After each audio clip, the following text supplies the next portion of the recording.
verse 11. Since everything will be destroyed in this way, what kind of people ought you to be? You ought to live holy and godly lives. Verse 12, as you look forward to the day of God and speed its coming, that day will bring out the destruction of the heavens by fire, and the elements will melt in the heat. But in keeping with this promise, we are looking forward to a new heaven and a new earth, the home of righteousness. So then, dear friends, verse 14, since you are looking forward to this, make every effort to be found spotless, blameless, and at peace with Him. Paano mamuhay na matagumpay at may saysay habang tayo ay naghihintay sa pagbabalik ng ating Panginoon? Number 1, be a glowing Christian. Glowing. Ibig sabihin, ikaw ay nagniningning, kaya napaka-importante dito, spotless, blameless, at peace. Napaka-importante na tayo ay nagniningning, spotless daw dito, blameless and at peace with God. So again, sinabi ko nga po kanina na many believe that Peter wrote this letter about AD 67 to 68, shortly before Peter's death. Bago namatay si Apostle Peter. So napaka-importante ng sinasabi niya dito. Okay, napaka-importante ng binabanggit ng Panginoon ni Apostle Peter dito patungkol din naman sa wakas ng daigdig. Yung pala, magwawakas na rin ang kanyang buhay. Ganda nga lang, nakapag-iwan siya ng magandang lesson patungkol sa pagwawakas, eschatology, doctrine of last things. Kasi sa doctrine of last things, hindi lang naman pagtatapos ng daigdig, kasama po sa eschatology, pagtatapos ng buhay ng tao. Paano yung pagtatapos? Katos. Okay, so napaka-importante nito. Sabi niya dito, make every effort. Yung Greek word po na ginamit dito, you make every effort, tatlo. Yung English word, pero sa Greek po mga kapatid, spudazo. Spudazo, ibig sabihin to exert oneself. To use speed, be diligent. So yung ginamit dito na make every effort, and ibig sabihin din yan, study. To show thyself. Di ba? Binanggit din niya ni Apostle Paul. Exert oneself, ibig sabihin, do your best. Ngayon ang tanong, saan ko huhusayan? Kasi pwedeng ang dami kong mga hinuhusayan sa buhay. Kaya lang, ano yung sinabi dito ni Apostle Peter, saan ko huhusayan nang sa gayo mapagtagumpayan ko? Maging matagumpay ako habang ako'y naghihintay. Magkaroon ng saysay ang aking buhay. Saan ko huhusayan? Verse 14. So my dear brothers, since this is what you have to look forward to, do your very best to be found living at your best. Saan daw? In purity and peace. Saan daw natin gagalingan? Sa gayon, nagniningning tayo? Gusto mo maging maningning, kapatid? Gusto natin na glowing Christian tayo? Na hindi tayo tinutuyo? Na hindi nawawala sa atin yung ningning ng ating Panginoon? Napaka-importante, kapatid, do your best pagdating sa purity. Spotless, blameless. Now, this is not about perfection. This is not about perfection, but sanctification. I want you to listen to this very carefully. Spotless, blameless. Sino hindi nagkakamali? Okay? Pero ang tanong, may kakayahan pa ba ako na magningning? Ulitin ko, hindi mag-uutos ang Bible na hindi mo kayang gawin.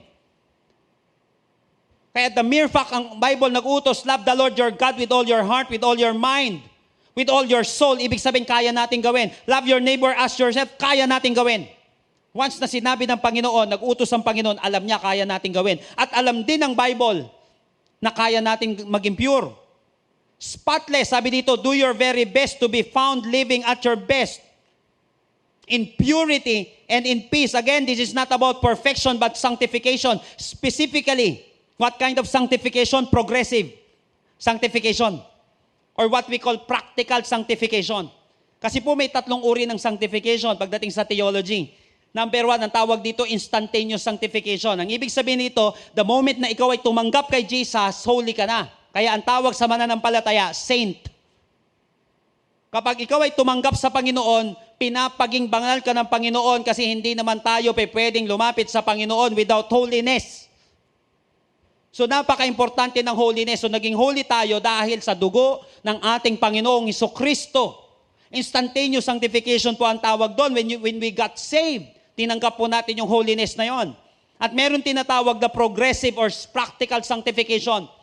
Itong progressive sanctification na ito, ang ibig sabihin, while we're still on earth, you were continuously being sanctified. Habang nandito pa tayo sa mundong ito, may laban tayo eh. But you can still live a holy life. Be holy for I am holy, sabi ng Panginoon. Ibig sabihin, kaya natin ito. Ang tawag dyan, progressive sanctification. Or practical sanctification. Pangatlong uri ng sanctification, yung ultimate sanctification. Ito po yung nasa langit na tayo. Tawag dyan ng Bible, home of righteousness. Home of righteousness. So nandito tayo sa panahon natin na meron tayong sanctification na binigay sa atin ng Panginoon at patuloy tayong pinagiging banal. Sanctified you true and true, sabi ng Bible. Pinagiging banal tayo. So, may kakayahan tayong maging banal. At sabi dito, do your best. Ito, tignan nyo maigi. Instantaneous, hindi ka gumawa. Si Lord ang gumawa. Progressive, of course, katulong natin ng Panginoon, pero may decision ka dyan, may part ka. Kaya sinabi dito sa text natin, do your best. May part tayo pagdating sa pag-iwas, pagdating sa pagiging maayos, sa katwiran. May part tayo dito, tandaan natin, masarap datnan ka ni Lord na lumalaban para sa kabanalan. Masarap na datnan tayo ng Panginoon na lumalaban para sa kabanalan. Ang ibig sabihin, kaya mo ito. Hindi, this is not about perfection but sanctification. Kaya nga madalas ko pong sinasabi na ang tukso mga kapatid, ang temptation, ito ay opportunity, hindi para bumagsak ka, hindi para ipahiya ka ng Panginoon. This is an opportunity to glorify God. Ang sarap datnan ni Lord na lumalaban ka sa kabanalan. Alam ni Lord, di ka perfect. Pero alam ni Lord, lumalaban ka. Alam ni Lord, you're doing your best, pudazo. Tandaan natin, just do your best. Alam ng Panginoon, di ka perfect. Just do your best and God will do the rest.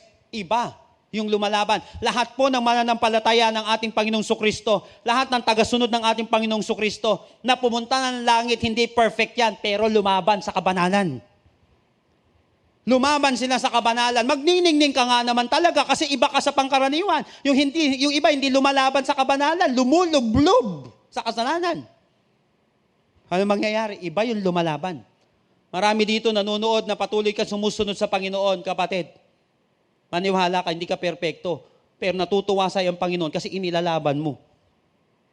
Yung katwiran. So, importante yung purity. Namansin mo, ang sarap tignan ng isang tao, ang sarap kausap ng isang tao. Ang sarap kasama ng isang tao na alam mong lumalaban siya para sa kaluwalhatian ng Panginoon. Lumalaban siya sa kabanalan, dumi-dumi ko na nga, sasama pa ako sa madumi. Ano mangyayari sa buhay ko? Sarap kausap ng mga ganitong uri ng tao, nagkakaroon ka ng pag-asa na pwede pa pala mabago ang buhay ko. Kasi kapag kausap natin, loko-loko na tayo, loko-loko pa kausap natin, paano ka magkakaroon ng pag-asa? Ay, wala na talaga. Hindi ko na talaga kaya magbago.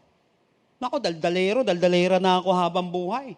Nako, ganito na ako, magdanako na ako habang buhay kasi magnanako kasama natin. Paano ka makakahugot ng hope sa kanila? Sila nga walang ka-hope sa buhay. Napansin natin, kaya napaka-importante, nagniningning yung mga taong lumalaban pagdating sa purity. Sila yung mga nagniningning. Pangalawa, sabi dito, peace be with you. Hindi, peace with Him. Yung nilagay dito. At peace with Him. Kaya nga ganito po ang pagkasabi sa Filipino sa verse 14. Mamuhay kayo na may kabanalan at sikapin ninyong maging makadiyos. Yung kapayapaan pala nito, itong peace na ito ay peace, kapayapaan, pagiging okay sa ating Panginoon, sa ating Panginoon Diyos. Mamuhay kayo na may kabanalan at sikapin ninyong maging makadiyos. Why? May tendency kasi hindi ka maging makadiyos. Makatao ka pero hindi ka makadiyos. Pwede kasi hindi tayo makadiyos pero makademonyo tayo. Pero sikapin natin maging makadiyos kasi kapag hindi ka makadiyos, hindi ka magniningning. Hindi ka magniningning. So mahirap ka. Ito matindi dito. Paano ka ngayon magkakaroon ng kapayapaan? Paano ka magtatagumpay? Kalaban natin ng Panginoon, hindi tayo makadiyos. Kaya wag natin pinagtatawanan yung mga taong pinipilit na maging makadiyos. Dahil gusto nilang maging kakampi si Lord. Tandaan natin, mahirap kalaban si Lord. Nabasa natin, di ba, ultimo araw?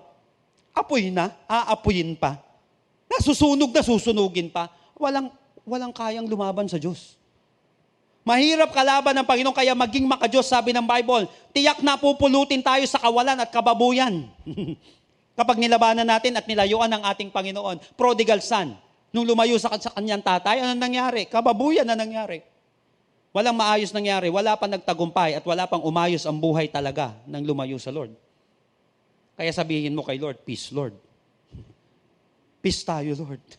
Ayaw kitang kalaban, Panginoon. Maging makadiyos. Dapat tirador ka pagdating sa godliness. Dapat kapatid, dalubhasa pagdating sa kabanalan. Not the extreme or unbiblical holiness, but scriptural holiness.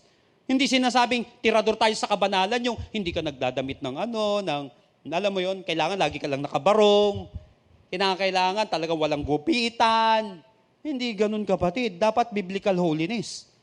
Yung ipinaglalaban natin dito, kung ano yung sinasabi ng Biblia, hindi sinasabi ng tradisyon, o hindi sinasabi ng isang relihiyon, hindi holiness yun. Ang holiness, kung ano yung sinasabi ng Panginoon, kasi nga, yun ang makadiyos, sang-ayon sa sinasabi ng Diyos, ng salita ng Diyos. Yun ang ibig sabihin na ikaw ay may kapayapaan kay Lord, di mo siya kaaway kasi sinusunod natin ang kanyang salita. So, importante itong purity at importante itong peace na ito. Gusto mo magningning kapatid? Bantayan mo sarili mo. Alagaan mo yung, tignan mo maigi, yung purity yan at the same time, makipagkampihan ka kay Lord. Dapat makadiyos ka. Lalo na ngayon, ito yung panahon na kinakailangan nating maging makadiyos. Kaya nga sabi ng Bible, kapatid, make every effort. Make every effort. Dapat galingan mo dito, do your best. So your efforts should always lead to the things that will glorify God. Kapatid, ano yung recently yung mga effort na ginagawa natin? Yung effort ba na ginawa natin, yung napagod tayo, gumastos tayo, ito bang bagay na ito ay nakapag-glorify kay Lord? Doon ka daw magdiningning. Ngayon, paano mamuhay ng matagumpay at may saysay habang naghihintay? Be a glowing Christian.